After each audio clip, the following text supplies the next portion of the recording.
کل پرسوں دہلی سے ایک مولوی آیا تھا، دارالعلوم کا فاضل، اس نے پوچھا کہ ہمارے یہاں دہلی میں ایک نیک بندے ہیں، وہ کہ انہوں نے پوچھا ہے، انہوں نے مجھ سے باقاعدہ پوچھوا ہے، انہوں نے پوچھا ہے کہ میرا رمضان میں تبلیغ میں جانے کا ارادہ ہے، تو میں کس کے ساتھ جاؤں، شوربے کے ساتھ یا بوٹی کے ساتھ؟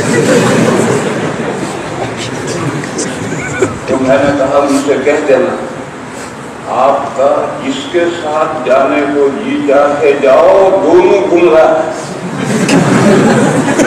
یہ کہہ دینا ان سے کہ تمہارا جس کے ساتھ جیت نکلنے کو جی چاہے جاؤ، دونوں گمراہ۔ اور ان کو گمراہ کا مطلب بھی سمجھائیے کہ گمراہ کا مطلب یہ ہے کہ حضرت مولانا الیاس صاحب رحمۃ اللہ علیہ نے تبلیغ جس مقصد سے قائم کی تھی، آج کی تبلیغ اس مقصد پر نہیں رہی۔ حضرت مولانا الیاس صاحب کا جو راستہ تھا وہ گم کر دیا، دوسرے راستے پر پڑ گئے۔ حضرت مولانا الیاس صاحب کا راستہ کون سا تھا؟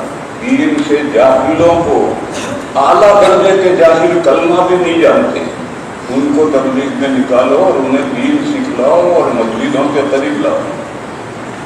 یہ اصل تبلیغ مولانا الیاس صاحب کی تبلیغ کا یہ مقصد ہے۔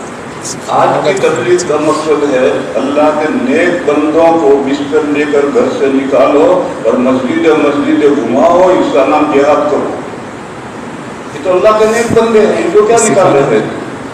اور محلے میں جو نوجوان کلمہ نہیں جانتے، نماز نہیں جانتے، پاکی ناپاکی نہیں جانتے، ان کو تبلیغ والے نے کچھ نہیں بتلاتے۔ تو اس لیے کہو کہ دونوں گمراہ، یہ بھی گمراہ ہے، یہ بھی گمراہ ہے۔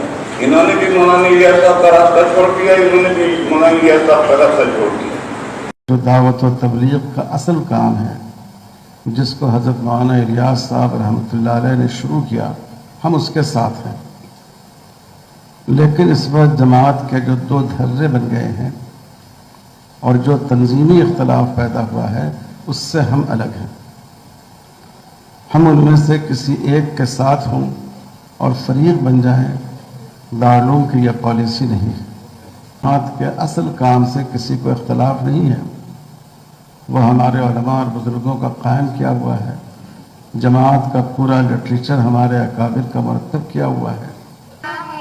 لیکن طریقہ کار میں جو تھوڑا بہت اختلاف ان حضرات میں پیدا ہوا ہے، تو اس میں کسی ایک کے ساتھ ہونا اور کسی ایک کے خلاف فریق بن جانا، یہ علماء کے لیے مناسب نہیں ہے۔